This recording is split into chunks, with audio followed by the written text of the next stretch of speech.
Hello there, and welcome to another Loofy vlog. I am Seleuf, the Floofy Loofy, and today I'll be talking about sending messages. No, not text messages, like in your story. You'll get it. It's often said that your story needs to have a message, something you want to tell your audience that will make them think. Whether it's about politics, religion, human rights, and its various subcategories, your story needs a message. You need to get your readers thinking, with the added bonus that making them think about your message will have them remember your story. However, there's also the saying too much of a good thing, and it rings true even here.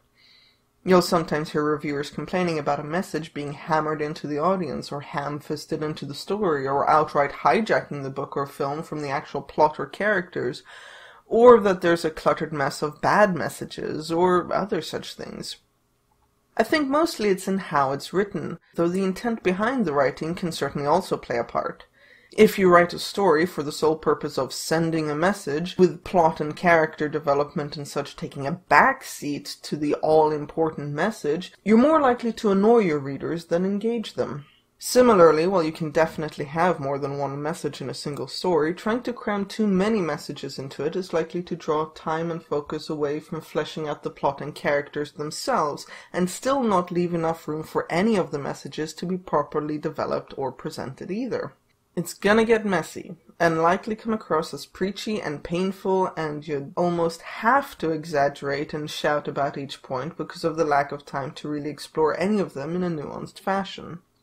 Another pothole to watch out for, but that is also much harder to watch out for, is the unintentional message. It often sneaks in less because of what you as a writer believe, and more because of what you as an amazing repository of knowledge and experience have consumed. If 9 out of 10 books you read and films you watch have a romance that starts with lust, continues with sex, and toys with will they won't they right up until the end in order to play with suspense and expectations, then your romance is likely to follow that pattern as well, unless you make a conscious decision not to. And what's wrong with that? Well, aside from it being formulaic and reducing the uniqueness of your own story, where's the actual romance? The relationship? If all they do is argue and have sex, then best case they don't have a particularly healthy relationship, and worst case it's a downright abusive relationship. But since your conscious intention is to write a romance, you're probably still trying to portray this emotional train wreck as something romantic and wonderful, a kind of true love that everyone should aspire to. And hopefully you're seeing the problem here. I suspect this is the pothole both Twilight and 50 Shades fell into, and the relationships portrayed in those books have been called outright harmful to their audience due to the probably unintentional messages that physically and emotionally abusive behavior and stalking is somehow romantic. So what should I do? First, try to be aware of what tropes are floating around in your brain, and do some research on them. Being aware of them and their meaning will do wonders for knowing what you're actually putting into your story, and it will be a lot easier to spot a bad trope trying to sneak in, swiftly cut it out, and replace it with something better.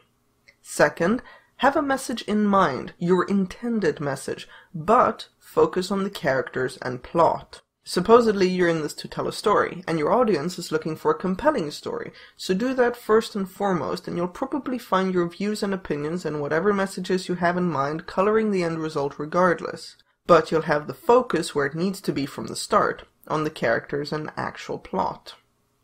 So to recap, why is all of this important again? At least if you're writing fiction, readers are generally picking up your book for the plot and hoping to fall in love with the characters and care about what happens enough to read to the end. They're picking it up to be entertained, not lectured or talked down to. And they're more likely to think positively about your message and sympathize with it if the characters presenting it are sympathetic and worth caring about. But you also have a responsibility when speaking to so many people to not spread harmful misconceptions. So being aware of your own misconceptions and correcting yourself through research will go a long way to improving the overall quality of your story. So rather than straight up writing your message over and over with the characters and events as backdrops to it, choose your message carefully, research it, but let it be the backdrop that adds flavor to the characters, situations, and events. That's all I've got for you today. Remember, if you enjoyed the video, click like. If you enjoyed it a lot, consider sharing it around and subscribing to my channel. It really helps me out a lot and would make my day. You can also follow me on Twitter, Instagram, and DeviantArt for all sorts of updates and unique content.